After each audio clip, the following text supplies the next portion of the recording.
Dear students, today we have the second topic of the second module, basic counting principles. On the first session, we studied the pigeonhole principle and the extended pigeonhole principle. How does it work, and done some problems. I hope all of you understood that. Okay, now today we are going to study about basic counting principles. Hearing the word counting, you may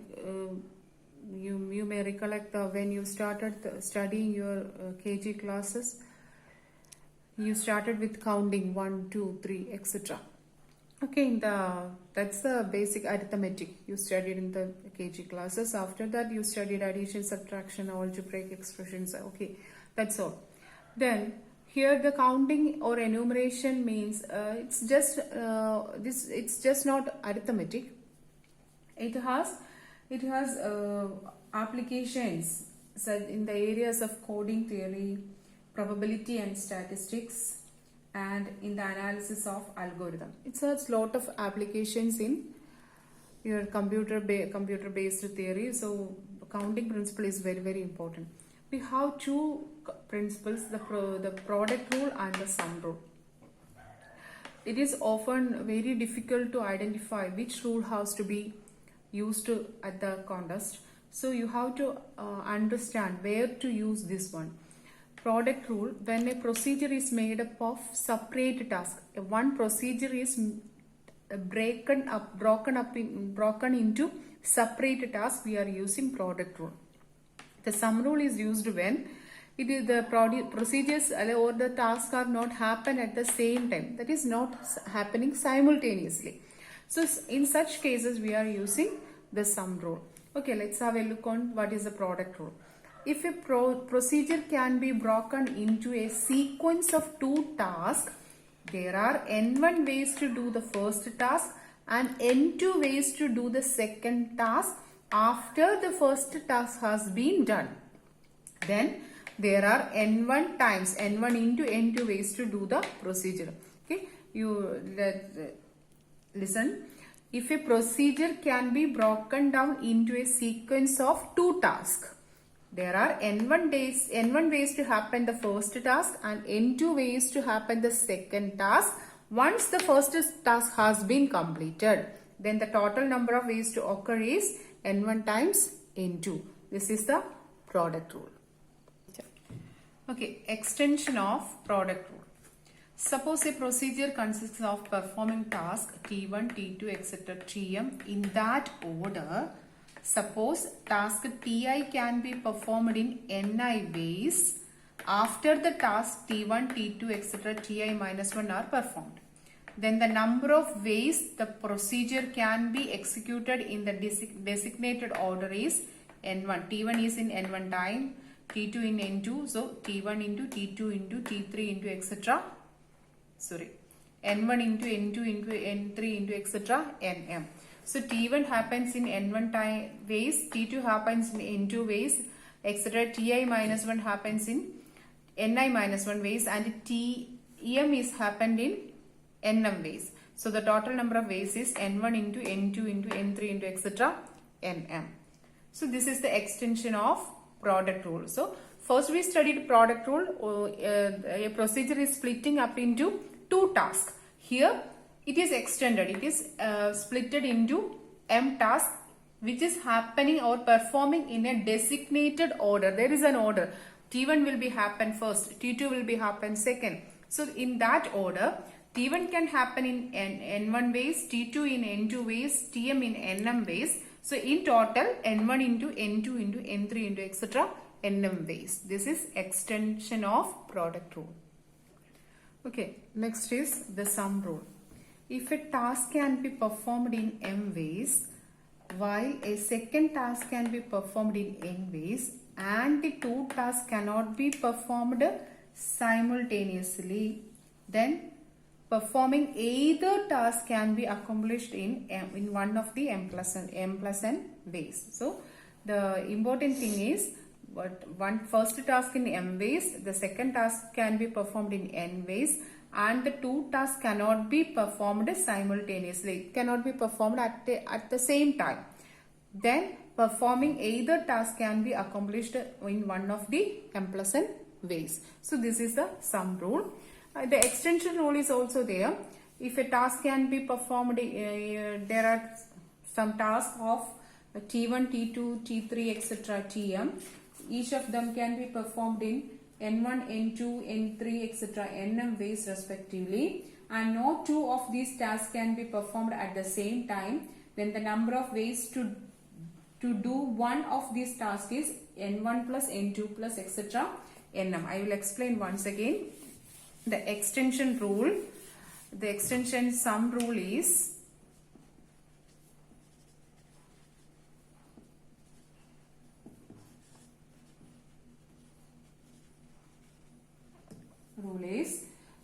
if task T1, T2, etc. Tm can be done in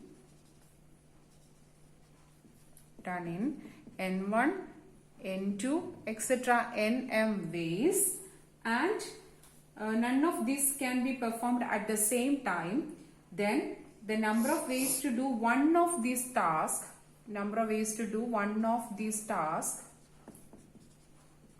will be N1 plus N2 plus etc. plus Nm. So what is the extension of sum rule? Says if task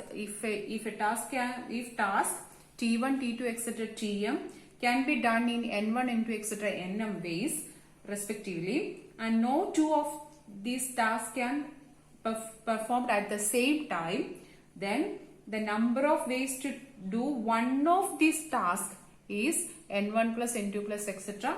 Nm. So that's the extension of sum rule. Okay, let's have some problem. The Drama Club of Central University is holding tryouts for a spring play with 6 men and 8 women auditioning for the leading male and female roles. How many ways the director can cast the couple? Okay, so first we have to identify whether it is product rule or sum rule. A drama club of Central University holding tryouts for a spring play with 6 men and 8 women. For they are the director want a couple, so they are happening together. Okay, this is a sequence. If I pick one man, then I can have I have the choice of 8 women. Okay, so if I took the second woman, he also have the choice of 8 women. So in that way, the 6 men can be happen in 6, and the 8 women can be chosen in 8 ways. So we can choose the couple in 6 into 8, 48 ways by the product rule, by the application of product rule. Okay, so the director can cast the couple in 48 ways. So the second problem, the chairs of an auditorium are to be labeled with a letter and a possible integer, not a positive integer, not exceeding 100. What is the largest number of chairs that can be labeled differently? So we have some chairs in an auditorium that to be labeled with a letter A, B, C, a letter, English alphabet letter, and a positive integer not exceeding 100. So 1, 2, 3 up to 100. So A can be done as A1, A2, etc. A100. B, B1, B2, etc. B100. Likewise, Z1, Z2, etc. Z100. This is the different way. So we have 26. How many times? 100 times. Isn't it? So it is 2600 is the maximum chairs can be labeled differently. So 26 and 100 together, they are happening together. So 26 into 100, that is 2600 ways. 2, 3, Third problem, how many different license plates are available if each plate contain a sequence of 2 letters followed by 4 digits? Each plate contain a sequence of 2 letters followed by 4 digits. So it's a sequence of, it is happening together. It's 2 letters then 4 digits. So it's product rule. Okay. So the first condition is no letter or digit can be repeated. So the first place of letters can be filled in 26. Then there is available only, no repetition is allowed, 25. So 2 letters are filled. Then the digits can be repeated, 0 to 9 it is 10. Then another place is only 9. Next place only 8. And the last place we have 7 numbers. Here we have 10 numbers. The possibility is 10 numbers, 9 numbers can be, 8 numbers can be, and 7 numbers can be. And all together multiplied we get the answer as 3276,000. Okay, 32,76,000. Okay, next, with the repetition of letters and digits are allowed. So the letters can be repeated. So the first place can be in 26 ways, the second place can be in 26 ways, and the letters can be turned into every place it is repetition is allowed.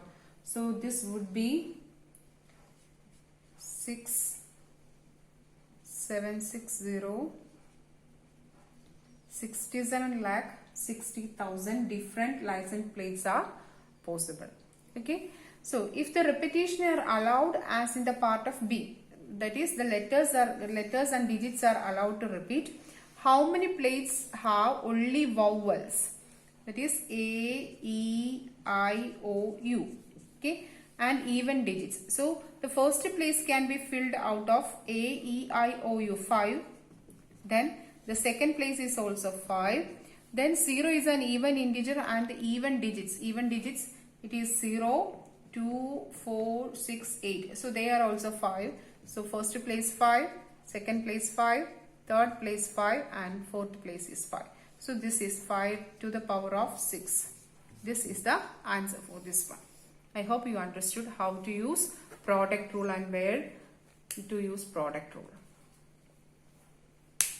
Definition of product rule, because the first thing in N1 ways, this is in N2 ways, N4, N5, N6, N7 ways. Okay. The fourth problem. A college library has 40 textbooks on sociology and 50 textbooks dealing with anthropology. So by the rule of sum, we are using the rule of sum because sociology is not depending upon anthropology. So it's different. They have no connection. They are different. So sociology, 40 books there are. Anthropology, there are 50 books. So a student of this college can select among these book, one book can be selected in 40 plus 50 is equal to 90 ways. So by the rule of sum, a student at this college can select among 40 plus 50 is equal to 90 textbooks in order to learn more about one or other of these two subjects. He can have 90 textbooks. So this is the rule of sum. Suppose a university representative is to be chosen either from 200 teaching or 300 non-teaching employees.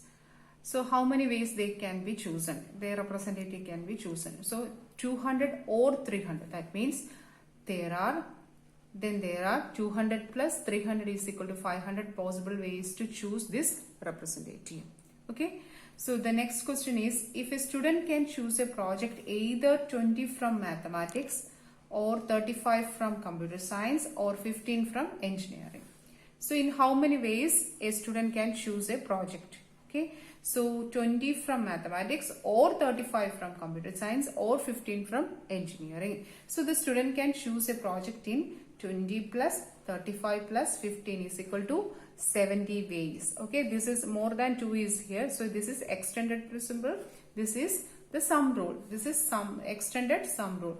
Okay, one thing I think you may notice one thing, when we discuss the product rule problems and the sum rule problems, in the product rule problems always comes this and that happens, that together happens.